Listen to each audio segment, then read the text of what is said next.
Good evening. Michael Fairbanks presents a review of Hitchcock, starring Anthony Hopkins, Helen Mirren, and Scarlett Johansson. Yes, I know, I'm not the best at impressions, but damn if I don't try. But I do think I've mastered the creepy entrance.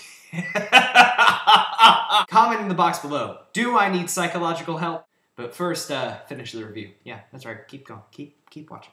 Now, Hitchcock, as you may have inferred, centers on the legendary filmmaker Alfred Hitchcock, played by Anthony Hopkins, and his wife Alma, played by Helen Mirren.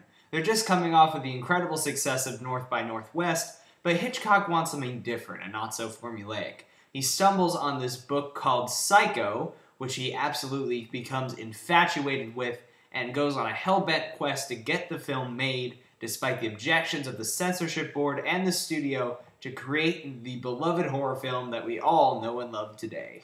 Now, to the great shame of someone who claims to be a film critic, I do have to put this little disclaimer out there. I have not seen a single Alfred Hitchcock film in full. It's not from a lack of desire, it's just from a lack of time. I tried to watch North by Northwest at some point, but work or something got in the way.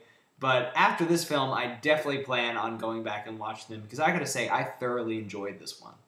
What I like about this film is, while it's undeniably a highly glorified fluff piece account of this man who clearly, from the implications in this film, had a much darker soul, it completely commits to being a romp, and as such, is hilarious and fascinating. This is one of those movies where all the performances all around are just fantastic. Fantastic. My editing skills are great! It helps that I think this film is fairly well written, but these actors just really bring these characters to life, especially Anthony Hopkins and Helen Mirren. Hopkins completely melts into Alfred Hitchcock, nailing every affectation, every vocal tick, everything you think of when you see Hitchcock, he really brings to it, and really gets across the fact that this guy is not only a genius, but in a way kind of a pathetic and misogynistic individual, and it's kind of amazing that the people around him stay with him, and it's merely because of his talent. Helen Mirren really offsets that by playing this smart as a whip wife to him that's just wonderful, and their chemistry together is just so fantastic to watch. They have this great back and forth, because these are two very smart individuals that know each other like clockwork, and I love watching that, especially with great actors such as these. And if I hadn't seen Silver Linings Playbook just a couple weeks ago, I would say that these two are by far the best on-screen couple we've seen this year. Also, you've got a really fun supporting cast in here of great character actors. You've got Danny Huston playing Helen Mirren's potential other love interest, Michael Stahlberg as Hitchcock's agent, Scarlett Johansson as Janet Leigh, and Jessica Biel as Vieira Miles, who the latter two are incredible to look at and add some great eye candy to the mix. But besides that, they just really give the film a lot of gravitas and atmosphere and make the whole thing just feel very fun. Even though this movie is not only clearly a comedy, but not a 100% accurate adaptation of what Hitchcock was like, it still just meshes a lot of elements that really work for me. It's a movie about the creative process, particularly filmmaking, which obviously I love to watch, and a love story just kind of put together in this way that just makes it very enjoyable. And the two parallel stories, because you've got all the psycho stuff, and then you've got Hitchcock with his wife, basically trying to figure out if she's cheating on him with Danny Huston's character. It's all just very interesting and well written and acted, and it's just fun to watch all the way through. This film is really well directed by Sasha Gervasi, who's previously only directed a documentary about the band Anvil.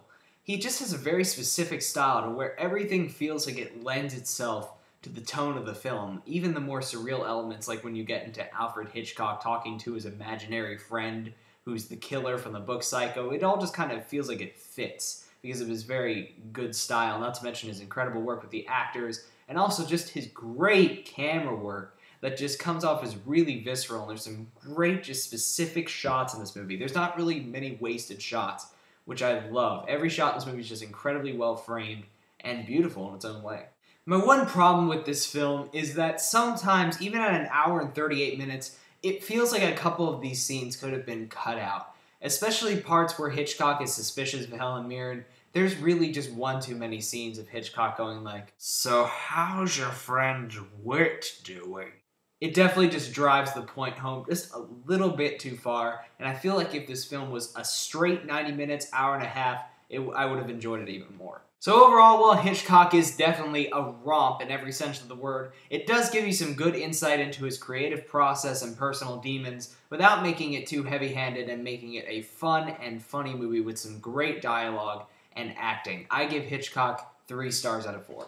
And that was my review of Hitchcock. I hope you enjoyed it. If you did, please subscribe to my channel. And until next time, everybody, I'm Michael Fairbanks.